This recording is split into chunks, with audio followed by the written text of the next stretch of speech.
함께 기도하겠습니다.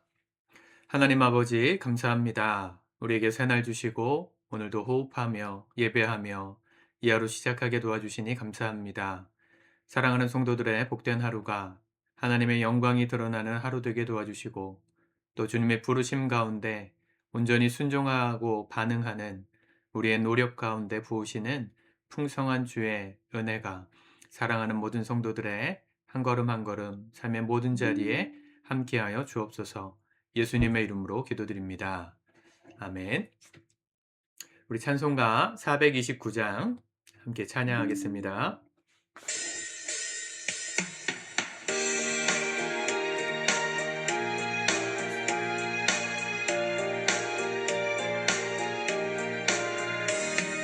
세상 모든 풍파 너를 흔들어 약한 마음 낙심하게 될 때에 내려주신 주의 복을 세어라.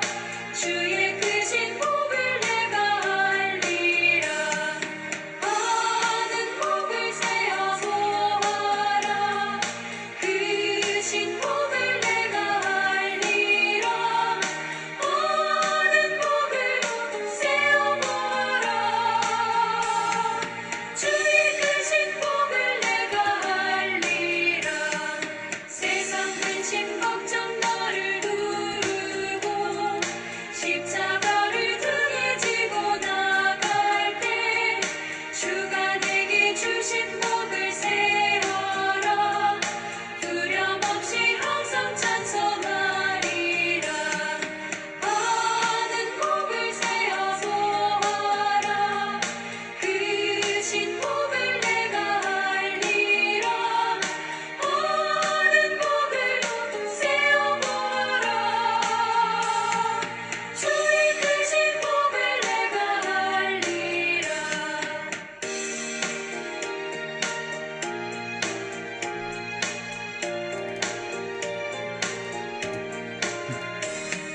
세상 권세 너의 앞길 막을 때 주만 믿고 낙심하지 말아라.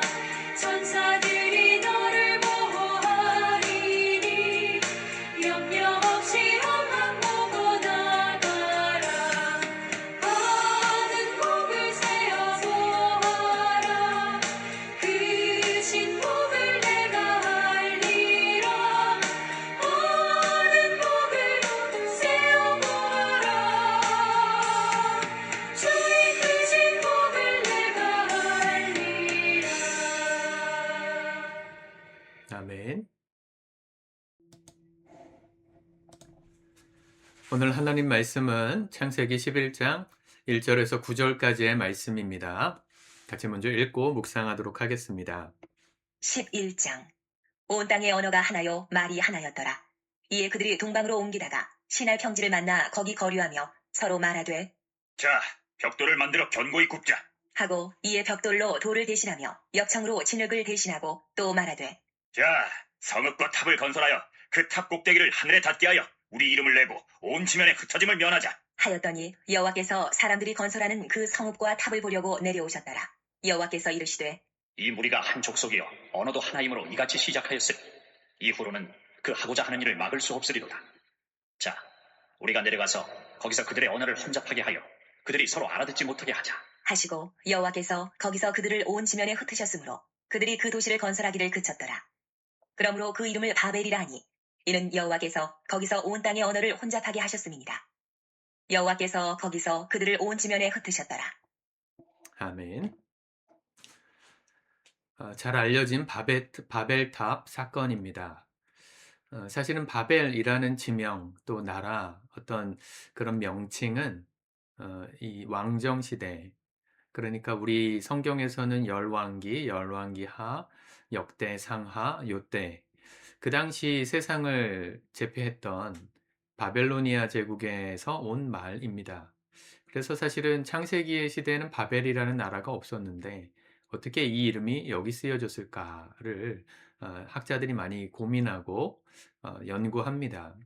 실제로 그 느부갓네살이 왕비를 위해서 만들었다는 세계 8대 불가사의, 고대 8대 불가사의 중에 하나인 공중정원이라는 게 있어요. 지금은 뭐 터가 발견되고 그 흔적은 거의 없지만 모든 사람들이 거기를 지나갈 때 하늘 높이 솟은 이 공중정원, 높이 솟은 탑 위에 세워진 인공정원에 감탄하였다. 고대의 역사가들이 남긴 그런 글들을 보면서 이 연구를 하는 자료가 있습니다. 아마도 그 공중정원, 높이 세운 그 탑이 아마도 이 바벨, 하늘 높이 쌓아 올린 이 탑의 기원이었을 것이다. 고고학자들은 보통 그렇게 생각합니다. 그것은 뭐 학문적으로 푼 성경 이야기라고 본다면 이 바벨탑 사건의 중요성은 언어가 흐트러졌다는 거죠. 하나님께서 한 족속, 한 언어를 쓰는 민족이 하늘 높이 건물을 쌓아 올리면서 흩어짐을 면하자 했던 그 사건을 막으시기 위해 언어를 복잡하게 하시고 흩어지게 하신 사건이다. 이렇게 상징적으로 쓰고 있습니다. 이게 역사적 팩트, 사실인지 아니면 상징적인 그냥 사건인지는 우리가 뭐 확인할 수는 없지만 성경이 주는 메시지를 오늘 우리의 삶에 적용한다면 이렇게 생각해 볼 수 있을 것 같습니다. 지금 사람들이 3절에 서로 말하되 자 벽돌을 만들어 견고히 굽자 하고 벽돌로 돌을 대신하며 역청으로 진흙을 대신하고 또 말하되 자 성읍과 탑을 건설하여 그 탑 꼭대기를 하늘에 닿게 하여 우리 이름을 내고 온 지면에 흩어짐을 면하자. 자, 이걸 왜 했냐면 흩어짐을 면하자. 이게 목적이었습니다. 흩어짐을 면한다는 게 무슨 의미일까? 사실은 어, 이 당시는 지금 우리가 살고 있는 지구의 인구보다는 훨씬 작은 이 시족 사회에 가까운 사회였고 나라의 형태도 없었던 작은 공동체였을 건데 뭐가 그렇게 흩어지는 게 두려웠을까 싶습니다. 그런데 하나님께서 그 일을 보시고 막으셨다는 거죠. 그런데 요 사건 전에 창세기 6장에 하나님이 세상을 심판하실 때 노아를 통해서 방주를 만들게 하시잖아요. 그 방주를 지으실 때, 그 방주를 만들어서 세상을 구원하고자 하실 때, 한마디로 여기 표현으로 따지면 흩어짐을 면하게 하시려고 할 때, 하나님께서 방주를 창조하실 때 사람들의 반응과 이 사람들 스스로 흩어짐을 면하자고 했을 때 사람들의 반응이 너무나도 다르지 않습니까? 창세기가 보여주고 싶은 것은 인간이 에덴 동산에서부터 쫓겨난 다음에 얼마나 멀리 멀리 더 하나님을 떠나갔는가에 대한 기록이라고 보는 게 맞습니다. 하나님을 에덴 동산이 하나님과 함께 했던 그 본점이라면 그 종착점이었다면 거기서부터 쫓겨난 인간이 죄를 짓고 하나님께 회개하고 돌아온 게 아니고 점점 흩어져 갔다는 걸 보여주는 역사가 창세기라는 거죠. 노아가 하나님의 말씀을 듣고 큰 방주를 지어서 우리가 생존할 수 있게 흩어짐을 면할 수 있게 했을 때는 사람들이 다 관심 없었습니다. 거기에 함께 동참한 사람 없었습니다. 오히려 산 꼭대기에다가 높이 방주를 짓고 있는 그 모습을 비웃었단 말이죠. 그런데 사람들 스스로가 그렇게 흩어짐을 면하기 위해서 성을 높이 쌓자고 했을 때는 너도 나도 할 것 없이 열심을 냈어요. 이게 오늘 우리 시대의 모습과 너무 닮아 있지 않습니까? 우리도 그러지 않아요? 왜 하나님은 방주를 지으실 때는 짓도록 하실 때는 허용하셨는데 바벨은 금하셨는가? 하나님이 제외되어 있었기 때문입니다. 사람들의 계획에 하나님이 없는 거예요. 우리가 하나님을 더 높이, 하나님을 더 가까이 교제하고자 했던 마음으로 만약 바벨을 쌓았다면 어쩌면 하나님께서 노아의 방주처럼 사용하셨을지도 모릅니다.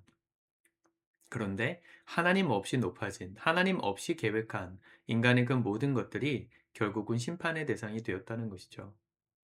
반대로 노아는 그 허무맹랑한 방주를 짓는 사건, 왜 하나님이 허용하시고 축복하셨는가? 하나님이 함께하는 자리였기 때문입니다. 우리가 이 모든 똑같은 일을 할 때에도 이게 중요합니다. 어떤 일을 하더라도, 똑같은 일을 하더라도 하나님이 함께 하시는 일인가, 아니면 하나님과 상관없는 일인가를 고민하셔야 됩니다. 사업을 해도 그렇고, 여러분 장사를 하거나 회사를 다니셔도 마찬가지예요. 나에게 주어진 일이 하나님과 관련 있는, 하나님과 무슨 상관인가, 하나님 보실 때 어떤 의미가 있는가를 고민하지 않고 일을 하면 이 똑같은 결과가 주어진다는 거죠. 똑같은 회사 업무를 해도 내가 이걸 통해서 하나님의 영광을 어떻게 드러낼까? 나를 통해서 하나님이 하실 일이 무엇일까? 겸손히 묻고 기도하면서 그 일을 하는 사람에겐 하나님이 축복하시고 사는 역사, 살리는 역사로 함께 하십니다.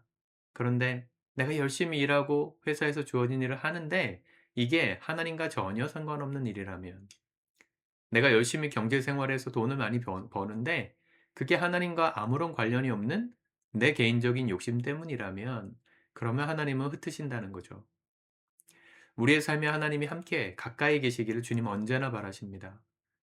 그래서 우리가 날마다 예배도 드리는 것이고 말씀도 읽고 쓰고 하는 겁니다. 그분 앞에서 그분과 가까이 있으려는 우리 입장에서의 몸부림이죠. 그분은 언제나 우리와 함께 하실 수 있는 분이기에 우리가 노력해야 되는 게 맞죠. 그런데 일상이 너무 바쁘고 또 내게 주어진 과제, 또 해야 될 것들에 대한 어떤 목표 너무 분명해서 하나님은 제쳐두고 "하나님 잠깐 가만히 계셔 보세요. 나 이것 좀 하고요." 라고 말할 때가 얼마나 많은지, 하나님을 멀리 멀리 외롭게 떨어뜨려 놓을 때가 얼마나 많은지, 바벨 사건은 우리에게 또 한 번 말해 주는 사건이다 싶습니다. 언어학자들에게 있어서는 이 바벨탑 사건이 대단히 중요하죠. 지금도 그 영어 같은 경우도 이 영어의 근원이 되는 라틴어, 또 그거의 근원이 되는 이 그리스어, 이런 이 알파벳으로 만들어진 언어들이 또 그 어원을 가지고 있잖아요. 또 한글도 마찬가지고 한문도 마찬가지고 고대 문헌에 어원이 있지 않습니까? 그 어원들을 거슬러 올라가면 언어가 한 뿌리에서 나왔다는 걸 어렴풋하게나마 추측할 수 있는 근거들이 나옵니다. 그래서 언어학자들, 제대로 된 언어학자는 언어를 공부하다가 하나님, 이 성경의 이야기가 사실이라는 걸 깨닫기도 합니다. 여러분, 우리의 삶에 하나님이 함께 하시면 우리를 영원히 인도하십니다. 그러나 하나님이 함께하지 않는 이 삶의 모든 계획은 하나님이 흩으시는 자리가 될 뿐이라는 걸 기억하셨으면 좋겠습니다. 오늘 목요일이죠. 피곤하고 지치는 하루이지만 뭘 하시더라도 하나님과 가까이에서 함께 하시길 축복합니다. 내가 이걸 할 때 하나님의 영광이 드러나기를, 내가 이 일을 할 때 하나님께서 함께 해 주시기를 기도하며 하루하루 모든 일을 순간순간을 지나가셨으면 좋겠습니다. 저도 오늘 하루 더 열심히 주께서 기뻐하시는 일들, 그리고 내 모든 삶의 영역에 주님을 함께 동참시키는 그 신앙 고백이 저의 삶에도 있기를 진심으로 소원합니다. 기도하겠습니다. 하나님 감사합니다. 우리 사랑하는 성도들, 오늘도 주님과 함께 이 하루 시작하게 하시니 감사합니다.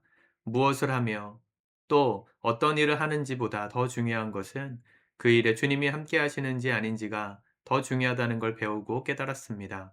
바벨탑 사건을 통하여서 하나님이 함께 하시는 축복된 일과 또 하나님이 흩으셔야만 되는 그런 모든 일들을 우리가 분별할 수 있는 눈을 열어주시고, 오늘 우리의 모든 삶에 주님을 초청하고 모시고 의지하여 하나님 영광 위하여 살아가는 신실한 주의 종들, 주께서 살리시고 사용하시는 복된 인생 되도록 인도하여 주옵소서. 예수님의 이름으로 기도드립니다. 아멘.